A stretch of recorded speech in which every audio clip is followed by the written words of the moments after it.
Hello, my wonderful friends. Welcome to Signature Classroom. Let us know about the home voting procedures of absentee voters, senior citizens, absentee voters, persons with disabilities, and absentee voters, COVID suspects and COVID affected.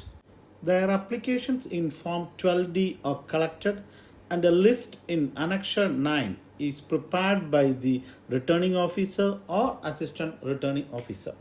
The list consists of serial number, name of elector, part number, serial number in the part, epic number, and the last column whether Form 12D has been approved or rejected. After verifying the details in Form 12D, and if it is found correct, the RO or ARO accept the form and prepare the list in Annexure 12. Annexure 12 list consists of electors whose applications have been received in time and are in order for issue of postal ballot. The list has a column such as serial number, name of elector, part number, serial number in the part, and epic number. A copy of the list in Annexure 12 should be given to the candidates of recognized parties. Every person in the list should be marked in the marked copy of the electoral roll as PB. If PB is marked in the marked copy of the electoral roll, then postal ballot should be issued to that person. On the reverse side of the postal ballot, facsimile signature of RO should be stamped twice. One should be fully on the reverse side of the postal ballot and the other half on the reverse side of the postal ballot and half on the reverse side of the counterfoil. Poll team to be constituted. Poll team consists of two officials, at least one to be poll officer, one micro observer, one police security, videographer. The number of teams depends on the number of absentee voters in the assembly constituency. If you like this video, please subscribe it and share the video to others who are in need. Let us look into the materials needed for the poll team. First thing they need is the list in Annexure 12. The second one, register in Annexure 10. Next one is postal ballot. If postal ballot is supplied with counterfoil, then additional 10% should be given. Sufficient number of Form 13A, 13B and 13C should be provided to the poll team. If postal ballot is provided without counterfoil, then Form 13A, 13B and 13C with postal ballot without counterfoil should be placed in a separate cover for each individual. On the face of the cover, the details noted in Annexure 12 for each individual should be mentioned. That is, the serial number, name of elector, part number, serial number in the part, and epic number should be mentioned. If postal ballot is alone issued, then due care to be taken. The poll team should open only the respective cover of the individual. Let us now look on Annexure 10 Register of Voters. It consists of following columns. First column, serial number. Next one, name of elector. Thirdly, serial number in the list in Annexure 12. That is the first column of Annexure 12.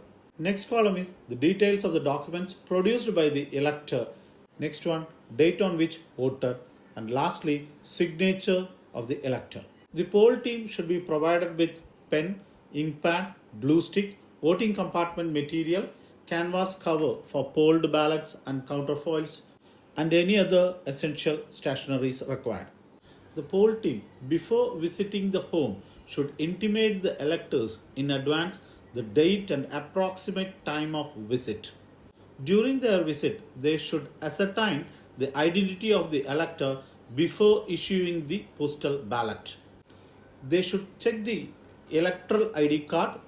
If the electoral card is not available at present, they can verify the alternate photo identity documents such as passport, driving license, service identity cards with photographs issued to employees by central or state government or public limited companies, passbook with photograph issued by bank or post office, PAN card, Aadhaar card, smart card issued by RGI under NPR, MNREGA job card, health insurance smart card, pension document with photograph.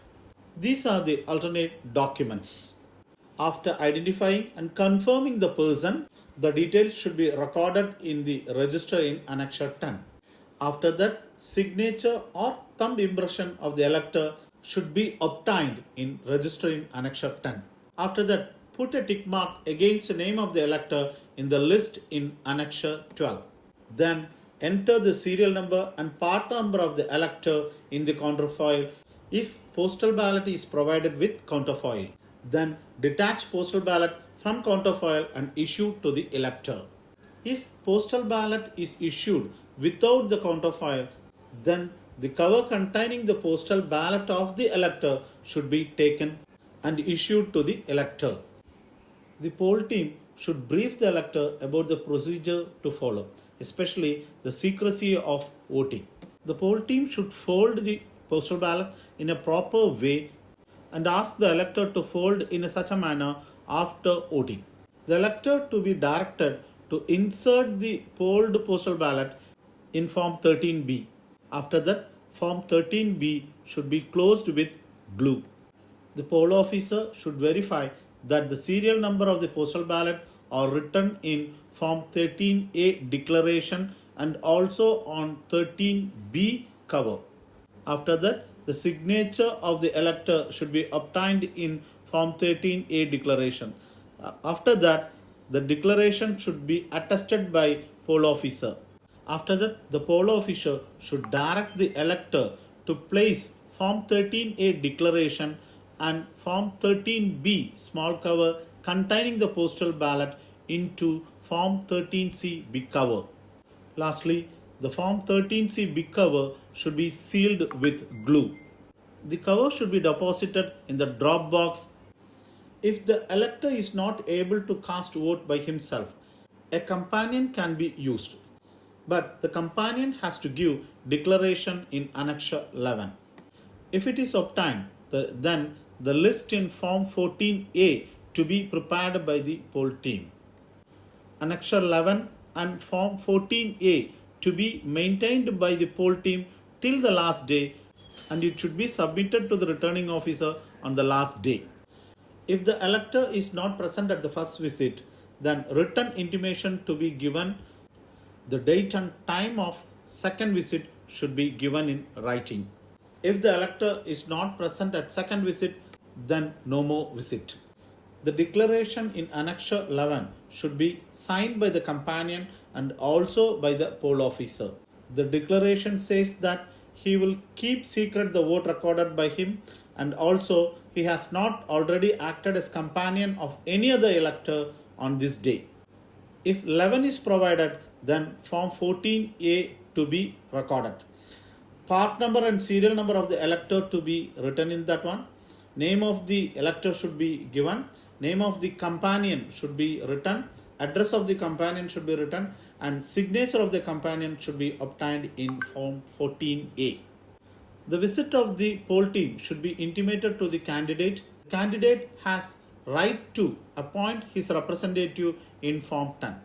That should be produced before the poll team, and all the proceedings at the address of absentee voters to be videographed. The poll team should daily deposit the polled postal ballots and counterfoils if provided with the ARO. The poll team should prepare format 4 in Annexure 14 and submit to the ARO, and ARO will consolidate all the poll teams and they will submit format 4 in Annexure 14 to the returning officer. All the postal ballots should be stored in the returning officer's strong room. We will come back with another video. Until then, it's bye from Signature Classroom.